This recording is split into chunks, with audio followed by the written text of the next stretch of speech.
नमस्कार दोस्तों, आप सभी का अमेजिंग ज्ञान पॉइंट पर हार्दिक स्वागत है। आशा करता हूं कि आप स्वस्थ और मस्त होंगे और अपनी तैयारी बहुत ही अच्छे ढंग से कर रहे होंगे। दोस्तों, दिल्ली पुलिस कांस्टेबल का यह दूसरा प्रैक्टिस सेट है। इस प्रैक्टिस सेट में हम दिल्ली पुलिस कांस्टेबल के प्रीवियस ईयर पर क्वेश्चंस को आधारित करके सभी टॉपिक्स को एकदम डीप में कवर कर रहे हैं और आशा है कि आपको भी यह प्रैक्टिस सेट पसंद आ रही हो। तो चलिए दोस्तों, बिना देरी के हम अपने पहले क्वेश्चन से स्टार्ट करते हैं। फ्रेंड्स, आज के वीडियो का हमारा फर्स्ट क्वेश्चन है, सिंधु सभ्यता का पत्तन नगर यानी बंदरगाह कौन सा था?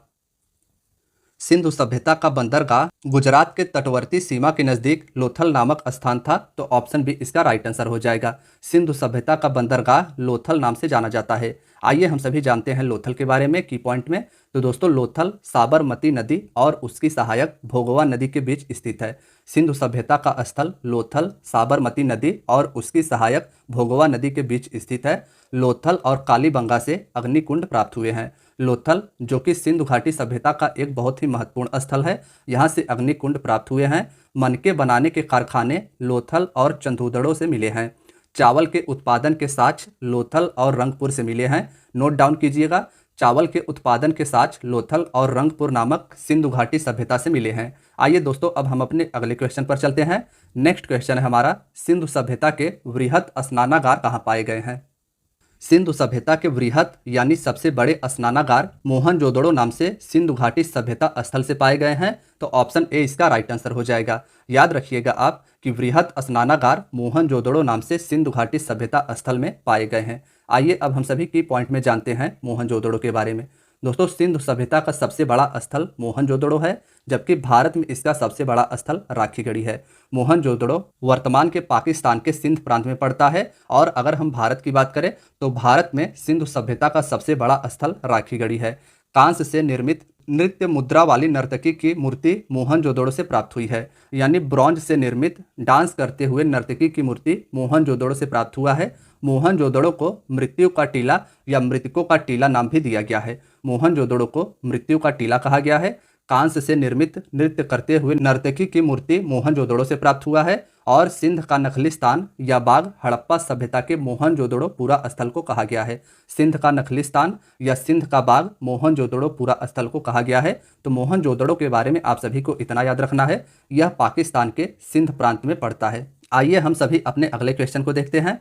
फ्रेंड्स, हमारा अगला क्वेश्चन है, हड़प्पा सभ्यता के अंतर्गत हल से जोते गए खेत का साक्ष्य कहाँ से मिला है? हल से जोते गए खेत का साक्ष्य कहाँ से मिला है, यह हमारे क्वेश्चन में पूछा गया है। ऑप्शन सी कालीबंगन या कालीबंगा राइट आंसर हो जाएगा।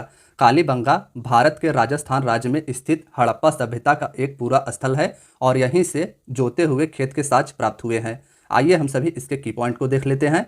दोस्तों, सैंधव सभ्यता में ईंटों का अलंकरण कालीबंगा नामक स्थान से मिला है। कालीबंगा जो राजस्थान का पूरा स्थल है, यहाँ से सैंधव सभ्यता में ईंटों के अलंकरण यानी ईंटों पर नक्काशी यहीं से प्राप्त हुए हैं। कालीबंगा हड़प्पा स्थल घग्गर नदी के तट पर राजस्थान के हनुमानगढ़ जिले में स्थित है। नदी याद रखिएगा, कालीबंगा नामक सैंधव सभ्यता स्थल घग्गर नदी के तट पर राजस्थान के हनुमानगढ़ जिले में स्थित है। और कालीबंगा का अर्थ अगर आपसे पूछा जाए तो इसका अर्थ काली चूड़िया हो जाएगा। नेक्स्ट है, हड़प्पा कालीन स्थलों में अभी तक किस धातु की प्राप्ति नहीं हुई है? दोस्तों, हमें पता है हड़प्पा सभ्यता को कांस्य युगीन सभ्यता कहा जाता है और हमारे क्वेश्चन में पूछा गया है कि हड़प्पा या सैंधव सभ्यता में अभी तक किस धातु की प्राप्ति नहीं हुई है। तो ऑप्शन डी इसका राइट आंसर हो जाएगा। अभी तक सैंधव सभ्यता से लोहा की प्राप्ति नहीं हुई है। इसके बाद जो हम लोग वैदिक सभ्यता को इतिहास में कवर करेंगे एंशियंट हिस्ट्री में, उसमें आप देखेंगे कि वहाँ से लोहा के साक्ष्य प्राप्त होते हैं। तो इसे आप सभी ऐसे कंपेयर करके पढ़ सकते हैं कि कांस्य का पता सिंधु घाटी सभ्यता के लोगों को था, लेकिन लोहा का साक्ष्य वहां से नहीं प्राप्त हुआ है। संभवतः हड़प्पा सभ्यता का शासन वणिक वर्ग के हाथ में था। अनुमान यह भी लगाया जाता है कि सैंधव समाज मात्र सत्तात्मक था। और इसके उलट अगर हम सभी वैदिक सभ्यता की बात करें, जो कि हो सकता है कि अगले वीडियो में हम सभी उसके क्वेश्चंस को कवर करें, तो दोस्तों वैदिक सभ्यता जो थी वह संभवतः पितृसत्तात्मक थी, लेकिन सैंधव सभ्यता मात्र सत्तात्मक समाज था। पशुओं में कुबड़ वाला सांड इस सभ्यता के लोगों के लिए विशेष पूजनीय था। तो इसे भी आप याद रखिएगा। चलिए हम अपने अगले क्वेश्चन को देखते हैं। फ्रेंड्स, हमारे इस क्वेश्चन पूछा गया है कि वर्ष 1942 में किस योजना के तहत यह स्वीकार किया गया कि भारत में एक निर्वाचित संविधान सभा का गठन होगा जो युद्धोपरांत संविधान का निर्माण करेगी। दोस्तों, अब हम लोग अपने वीडियो में पॉलिटी के क्वेश्चंस की तरफ आ गए हैं। हमारा जो पॉलिटी का पहला क्वेश्चन है, इसमें पूछा गया है कि वर्ष 1942 1942 में किस योजना के तहत यह स्वीकार किया गया कि भारत में एक निर्वाचित संविधान सभा का गठन होगा जो युद्ध के उपरांत, इस समय द्वितीय विश्व युद्ध चल रहा था, तो अंग्रेजों के द्वारा 1942 में एक योजना भेजा गया जो कि क्रिप्स मिशन के नाम से जाना गया। और इस योजना में यह बताया गया कि भारत में एक निर्वाचित संविधान सभा का गठन होगा जो युद्ध के उपरांत संविधान का निर्माण करेगी। तो इसमें हमारा ऑप्शन ए राइट आंसर हो जाएगा। 1942 में क्रिप्स मिशन योजना भारत में संविधान सभा के गठन के लिए आया था, इसे आप याद रखिएगा। आइए हम सभी जानते हैं इसके की पॉइंट के बारे में। तो दोस्तों, क्रिप्स योजना मार्च 1942 में आया था और इस योजना का अध्यक्ष स्टेफोर्ड क्रिप्स था। अध्यक्ष का नाम आप सभी को याद रखना है। क्रिप्स योजना 1942 में आया और इस योजना के अध्यक्ष स्टेफोर्ड क्रिप्स थे। क्रिप्स मिशन के अंतर्गत पूर्ण स्वतंत्रता के स्थान पर डोमिनियन स्टेटस प्रदान करने का प्रावधान किया गया था। क्रिप्स मिशन योजना के अंतर्गत भारत को पूर्ण स्वतंत्रता के स्थान पर डोमिनियन स्टेटस प्रदान करने का प्रावधान किया गया था। इसीलिए भारतीय राष्ट्रीय कांग्रेस ने क्रिप्स मिशन को अस्वीकार कर दिया और मुस्लिम लीग के द्वारा भी खुलकर इस मिशन का विरोध किया गया। फ्रेंड्स, अब हमारा अगला क्वेश्चन है, कैबिनेट मिशन योजना के अनुसार संविधान सभा में कुल कितने सदस्य थे? कैबिनेट मिशन योजना जो कि भारत में 1946 में आई थी, इस योजना के अनुसार संविधान सभा में कुल 389 सदस्य थे। तो इसमें हमारा ऑप्शन ए राइट आंसर हो जाएगा। याद रखिएगा कि कैबिनेट मिशन 1946 में आया था और इस योजना के अनुसार संविधान सभा में कुल 389 सदस्य को चुना गया था। आइए अब हम सभी की पॉइंट में जानते हैं कैबिनेट मिशन योजना के बारे में। दोस्तों, कैबिनेट मिशन योजना के अनुसार कुल 389 सदस्य संख्या निर्धारित की गई थी, जिसमें से 292 यानी 292 ब्रिटिश प्रांतों के प्रतिनिधि, 4 कमिश्नरी क्षेत्र के प्रतिनिधि और 93 देशी रियासतों के प्रतिनिधि शामिल थे। 9 दिसंबर 1946 को संविधान सभा की प्रथम बैठक हुई और यह बैठक नई दिल्ली स्थित काउंसिल चैम्बर के पुस्तकालय भवन में हुई थी। संविधान सभा का जो पहला बैठक हुआ था वह 9 दिसंबर 1946 को नई दिल्ली के काउंसिल चैम्बर पुस्तकालय भवन में हुआ था। तो इसे आप याद रखिएगा। चलिए हम अपने अगले क्वेश्चन को देखते हैं। हमारे इस क्वेश्चन में पूछा गया है, संविधान सभा में किस देशी रियासत के प्रतिनिधि ने भाग नहीं लिया था?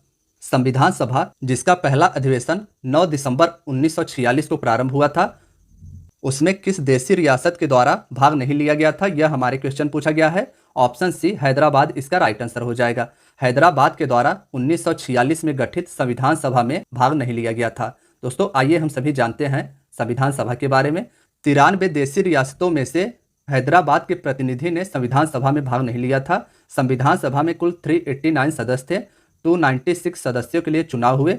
इनमें से कांग्रेस को 208, मुस्लिम लीग को 73 यानी 73 और 15 अन्य दलों के उम्मीदवार निर्वाचित हुए थे। 389 सदस्यों में से 296 सदस्यों के चुनाव हुए थे। इनमें से कांग्रेस को 208 और मुस्लिम लीग को 73 और अन्य दलों के उम्मीदवार निर्वाचित हुए थे। नेक्स्ट है, BR अम्बेडकर का संविधान सभा में निर्वाचन कहां से हुआ था? दोस्तों, जब संविधान सभा का निर्माण करने की प्रक्रिया प्रारंभ हुई तो संविधान सभा में अलग अलग प्रांतों से अलग अलग प्रतिनिधि चुनकर आए थे। तो हमारे क्वेश्चन पूछा गया है कि BR अम्बेडकर का संविधान सभा से निर्वाचन कहां से हुआ था? तो पश्चिम बंगाल से BR अम्बेडकर जी का 1946 में गठित संविधान सभा में निर्वाचन हुआ था। आइए हम सभी जानते हैं इस क्वेश्चन के की पॉइंट के बारे में। तो दोस्तों, जोगेंद्र नाथ मंडल के द्वारा अपने सीट का त्याग किया गया डॉक्टर अम्बेडकर जी के कारण। फिर अम्बेडकर जी को पश्चिम बंगाल से चुना गया और वह संविधान निर्माण समिति के अध्यक्ष बने। संविधान निर्माण समिति के अध्यक्ष डॉक्टर BR अम्बेडकर जी थे। तो इसे आप याद रखिएगा। हमारा नेक्स्ट क्वेश्चन है, मुस्लिम लीग ने किस कारण संविधान सभा का बहिष्कार किया था? ऑप्शंस आप सभी पूरा देख लीजिए। फ्रेंड्स, इसमें जो हमारा राइट आंसर हो जाएगा वह हो जाएगा ऑप्शन सी। मुस्लिम लीग मुस्लिमों के लिए एक अलग संविधान सभा चाहती थी, इसीलिए इसके द्वारा संविधान सभा का बहिष्कार किया गया था। आइए हम सभी जानते हैं इस क्वेश्चन के बारे में की पॉइंट में। तो दोस्तों, 1946 में हुए संविधान सभा के चुनाव में मुस्लिम लीग पार्टी को 296 सीटों में से मात्र 73 सीट प्राप्त हुई, जिसके कारण मुस्लिम लीग अल्पमत में आ गई और उसने अलग संविधान की मांग प्रारंभ कर दी। नेक्स्ट है, संविधान सभा का प्रथम अधिवेशन कहाँ हुआ था?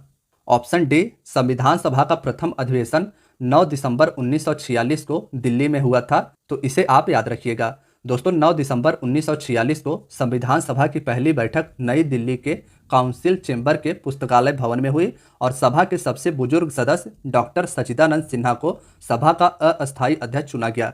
जब पहली बार 9 दिसंबर 1946 को संविधान सभा की पहली बैठक हुई दिल्ली के काउंसिल चेंबर के पुस्तकालय भवन में, तो सबसे बुजुर्ग सदस्य उसमें डॉक्टर सच्चिदानंद सिन्हा जी थे और इन्हें ही सभा का अस्थायी अध्यक्ष चुना गया। और इसके 2 दिन बाद 11 दिसंबर 1946 को संविधान सभा का अस्थायी अध्यक्ष डॉक्टर राजेंद्र प्रसाद जी को चुना गया था। क्वेश्चन आपसे यह पूछ लिया जाता है कि संविधान सभा के अध्यक्ष कौन थे, तो राजेंद्र प्रसाद आपको याद रखना है। और अगर पूछा जाए कि अस्थायी अध्यक्ष कौन थे, तो डॉक्टर सच्चिदानंद सिन्हा जी संविधान सभा के अस्थायी अध्यक्ष थे। नेक्स्ट है, संविधान सभा के संवैधानिक सलाहकार कौन थे? दोस्तों संविधान सभा के संवैधानिक सलाहकार वेनेगल नरसिंह राव यानी VN राव थे, तो इसे आप याद रखिएगा। इसमें हमारा ऑप्शन डी राइट आंसर हो जाएगा। आइए हम सभी की पॉइंट में इसके बारे में विस्तार से जानते हैं। दोस्तों भारत के संविधान को तैयार करने के लिए डॉक्टर VN राव को संविधान सभा का संवैधानिक सलाहकार नियुक्त किया गया था। VN राव संविधान के लोकतांत्रिक ढांचे की सामान्य संरचना के लिए जिम्मेदार थे। फरवरी 1948 में इसका प्रारंभिक मसौदा तैयार किया गया था। नेक्स्ट है, सूर्य के संगठन में सहायक गैस कौन सा है? अब दोस्तों हम सभी अपने वीडियो में जियोग्राफी के 4 से 5 क्वेश्चंस को बहुत ही अच्छे से पढ़ेंगे। तो हमारे इस क्वेश्चन पूछा गया है कि सूर्य के संगठन में सहायक गैस कौन सी है, तो इसमें हमारा ऑप्शन डी हाइड्रोजन और हीलियम सूर्य के संगठन में महत्वपूर्ण सहायक गैस है। दोस्तों अगर हम बात करें सूर्य की, तो सूर्य के अंदर हाइड्रोजन और हीलियम गैस की प्रधानता होती है। सूर्य में हाइड्रोजन 71% और हीलियम वहीं 27% तक सूर्य में पाई जाती है। सूर्य सौर मंडल का प्रधान होता है, इसे आप याद रखिएगा। और सूर्य का केंद्रीय भाग क्रोड या कोर कहलाता है। सूर्य का केंद्रीय भाग क्रोड कहलाता है और सूर्य के दीप्तिमान सतह को प्रकाश मंडल कहते हैं। सूर्य के प्रकाश को पृथ्वी तक पहुंचने में 8 मिनट 16 सेकंड का समय लगता है। दोस्तों अब हमारा अगला क्वेश्चन है, एक ग्रह की अपने कक्ष में सूर्य से अधिकतम दूरी को क्या कहा जाता है? सूर्य से अधिकतम दूरी को एक ग्रह को अपने कक्ष में क्या कहा जाता है, यह हमारे क्वेश्चन पूछा गया है। तो इसमें हमारा ऑप्शन बी अपसौर राइट आंसर हो जाएगा। मान लीजिए कि यह सूर्य है और इसके चारों ओर 8 ग्रह परिक्रमा कर रहे हैं। तो हमारे क्वेश्चन पूछा गया है कि एक ग्रह की अपने कक्ष में सूर्य से अधिकतम दूरी को क्या कहा जाता है। अब यह जो दूरी होगी यह सूर्य से अधिकतम दूरी होगी, तो दोस्तों इसे अपसौर कहा जाएगा। सूर्य की परिक्रमा करते समय ग्रह की कक्ष में सूर्य से अधिकतम दूरी को अपसौर कहा जाता है, सूर्य से न्यूनतम दूरी को उपसौर कहा जाता है। आइए हम सभी इसके बारे में विस्तार से की पॉइंट में जानते हैं। तो दोस्तों एक ग्रह को अपने कक्ष में सूर्य से अधिकतम दूरी को अपसौर कहा जाता है और ऐसी स्थिति प्रतिवर्ष 4 जुलाई को होती है। अपसौर की स्थिति जो कि सूर्य से अधिकतम दूरी ग्रह की होती है, ऐसी स्थिति प्रतिवर्ष 4 जुलाई को होती है। जब पृथ्वी सूर्य के अत्यधिक पास होता है तो उस स्थिति को उपसौर कहा जाता है। जब पृथ्वी या अन्य ग्रह सूर्य के अत्यधिक पास होते हैं तो उस स्थिति को उपसौर कहते हैं और ऐसी स्थिति 3 जनवरी को होती है, यानी 3 जनवरी को पृथ्वी सूर्य के सबसे निकट होती है। नेक्स्ट है, सौर मंडल का कौन सा ग्रह लगभग पृथ्वी जितना बड़ा है? दोस्तों हमें पता है कि हमारे सौर मंडल में वर्तमान में ग्रहों की संख्या 8 है और हमारे क्वेश्चन पूछा गया है कि सौर मंडल का कौन सा ऐसा ग्रह है जिसका आकार लगभग पृथ्वी के जितना बड़ा है, तो शुक्र इसमें राइट आंसर हो जाएगा। शुक्र या इसी को वीनस भी कहा जाता है। वीनस ग्रह का आकार लगभग पृथ्वी के इतना बड़ा है। आइए हम सभी जानते हैं कि पॉइंट में शुक्र ग्रह के बारे में। तो दोस्तों शुक्र ग्रह के पास कोई उपग्रह नहीं है, इसे आप याद रखिएगा। शुक्र ग्रह और बुध ग्रह के पास अपना कोई चंद्रमा नहीं है। शुक्र पृथ्वी का सबसे निकटतम, सबसे चमकीला और सबसे गर्म ग्रह है। आपसे क्वेश्चन ऐसे पूछा जाता है कि सबसे चमकीला ग्रह कौन सा है, तो शुक्र हो जाएगा। सबसे गर्म ग्रह कौन सा है, तो वह भी शुक्र हो जाएगा। पृथ्वी के सबसे निकट का ग्रह कौन सा है, तो वह भी शुक्र हो जाएगा। दोस्तों शुक्र को साज का तारा कहा जाता है और भोर का तारा भी इसे ही कहा जाता है। यह अन्य ग्रहों के विपरीत दक्षिणावर्त परिक्रमा करता है, यानी यह ग्रह क्लॉकवाइज परिक्रमा करता है, तो इसे आप याद रखिएगा। शुक्र को पृथ्वी का बहन भी कहा जाता है। नेक्स्ट है, सूर्य के सबसे पास कौन सा ग्रह है? दोस्तों इंपॉर्टेंट क्वेश्चन है, सूर्य के सबसे पास कौन सा ग्रह है, यह हमारे क्वेश्चन पूछा गया है। तो ऑप्शन ए बुध इसका राइट आंसर हो जाएगा। सूर्य के सबसे पास ग्रह मार्स है, इसे आप याद रखिएगा। अगर हम सूर्य से दूरी के हिसाब से ग्रहों का क्रम जाने तो बुध, शुक्र, पृथ्वी, मंगल, बृहस्पति, शनि, अरुण, वरुण। बुध सबसे पास है सूर्य के और सबसे दूर वरुण हो जाएगा। दोस्तों अगर हम बात करें बुध की, तो बुध ग्रह सबसे छोटा और सबसे हल्का ग्रह है। सबसे छोटा ग्रह कौन सा है, तो वह बुध है, और सबसे हल्का ग्रह कौन सा है, तो वह बुध हो जाएगा। बुध ग्रह के पास कोई उपग्रह नहीं है, तो इसे आप याद रखिएगा। हम लोगों ने इसके पहले जो शुक्र के बारे में पढ़ा था, उसके पास भी कोई उपग्रह या चंद्रमा नहीं था। दोस्तों बुध ग्रह सूर्य की परिक्रमा सबसे कम समय में 88 यानी 88 दिनों में कर लेता है। सूर्य की सबसे कम समय में परिक्रमा बुध ग्रह के द्वारा किया जाता है। बुध ग्रह का तापांतर यानी ताप में अंतर सभी ग्रहों में सबसे अधिक है। इसका तापमान रात में -173 डिग्री सेल्सियस हो जाता है और दिन में इसका तापमान 427 डिग्री सेल्सियस हो जाता है। फ्रेंड्स, हमारा अगला क्वेश्चन है कि उत्तरी ध्रुव की खोज किसने की थी। हमारे क्वेश्चन पूछा गया है कि पृथ्वी के नॉर्थ पोल की खोज किसने की थी, तो ऑप्शन ए रॉबर्ट पियरी याद रखिएगा। रॉबर्ट पियरी जो कि अमेरिका का निवासी था, इसी के द्वारा पृथ्वी के नॉर्थ पोल की खोज की गई थी। दोस्तों आइए हम सभी जानते हैं नॉर्थ पोल और साउथ पोल के बारे में। तो उत्तरी ध्रुव की खोज रॉबर्ट पियरी के द्वारा की गई थी और नॉर्वे के खोजकर्ता एमंडसेन के द्वारा पृथ्वी के दक्षिणी ध्रुव यानी साउथ पोल की खोज की गई थी। नॉर्वे के खोजकर्ता एमंडसेन के द्वारा पृथ्वी के साउथ पोल की खोज की गई थी और अमेरिका के रॉबर्ट पियरी के द्वारा पृथ्वी के उत्तरी ध्रुव की खोज की गई थी। आइए दोस्तों अब हम अपने अगले क्वेश्चन को देखते हैं। हमारे इस क्वेश्चन पूछा गया है कि पृथ्वी के भ्रमण की गति कितनी है। पृथ्वी के भ्रमण या घूर्णन की गति कितनी है, यह हमारे क्वेश्चन पूछा गया है। ऑप्शन ए 27 किलोमीटर प्रति मिनट इसका राइट आंसर हो जाएगा। पृथ्वी का घूर्णन अपने अक्ष पर 27 किलोमीटर प्रति मिनट होता है। दोस्तों अगर हम बात करें की पॉइंट में, तो घूर्णन या भ्रमण पृथ्वी की अपने धुरी पर गति है। भूमध्य रेखा पर पृथ्वी के घूर्णन की गति 27.8 किलोमीटर प्रति मिनट हो जाता है। जैसे जैसे हम ध्रुव की तरफ जाते हैं, पृथ्वी की गति कम हो जाती है क्योंकि पृथ्वी की परिधि यहाँ पर घट जाती है। नेक्स्ट है, योजना काल में राष्ट्रीय आय में किस क्षेत्र का योगदान घटा है। योजना काल के दौरान भारत के नेशनल इनकम में किस क्षेत्र का योगदान घटा है, तो दोस्तों कृषि का योगदान योजना काल के दौरान भारत के राष्ट्रीय आय में घटी है। आइए दोस्तों हम सभी इसके की पॉइंट के बारे में जानते हैं। तो योजना काल के दौरान सेकंड और थर्ड सेक्टर को सेवा क्षेत्र कहा जाता है, पर ज्यादा ध्यान दिया गया, इसीलिए राष्ट्रीय आय में कृषि का योगदान घटा। नेक्स्ट है, भारत की राष्ट्रीय आय अनुमानित किसके द्वारा की जाती है। भारत के नेशनल इनकम को किसके द्वारा अनुमानित की जाती है, तो इसमें हमारा केंद्रीय सांख्यिकी संगठन राइट आंसर हो जाएगा। भारत के नेशनल इनकम को केंद्रीय सांख्यिकी संगठन के द्वारा अनुमानित की जाती है। दोस्तों अगर हम बात करें की पॉइंट में, तो किसी भी अर्थव्यवस्था में एक वर्ष के दौरान उत्पादित अंतिम वस्तुओं तथा सेवाओं का मूल्य राष्ट्रीय आय कहलाता है। राष्ट्रीय आय आप सभी याद रखिएगा, उत्पादित अंतिम वस्तुओं तथा सेवाओं का मूल्य राष्ट्रीय आय कहलाता है। भारत के राष्ट्रीय आय और प्रति व्यक्ति आय की गणना का प्रथम प्रयास दादा भाई नेरोजी के द्वारा किया गया था। नेरोजी जी के आकलन के अनुसार 1868 में प्रति व्यक्ति आय 20 रुपए थी। नेक्स्ट है, भारत का राष्ट्रीय ध्वज क्या है। तो फ्रेंड्स इसमें हमारा ऑप्शन सी तिरंगा राइट आंसर हो जाएगा। भारत का राष्ट्रीय ध्वज तिरंगा है। आइए हम सभी इसके बारे में की पॉइंट से विस्तार में जानते हैं। तो दोस्तों भारत के राष्ट्रीय ध्वज की लंबाई और चौड़ाई का अनुपात 3:2 है। लंबाई भारत के राष्ट्रीय ध्वज का 3 है और चौड़ाई 2 है। राष्ट्रीय ध्वज में केसरिया रंग देश की ताकत और साहस को दर्शाता है। इंपॉर्टेंट है, भारत के राष्ट्रीय ध्वज में जो सबसे ऊपर रंग होता है वह होता है केसरिया और वह रंग देश की ताकत और साहस को दर्शाता है। राष्ट्रीय ध्वज में सफेद रंग धर्म चक्र के साथ शांति और सत्य को दर्शाता है।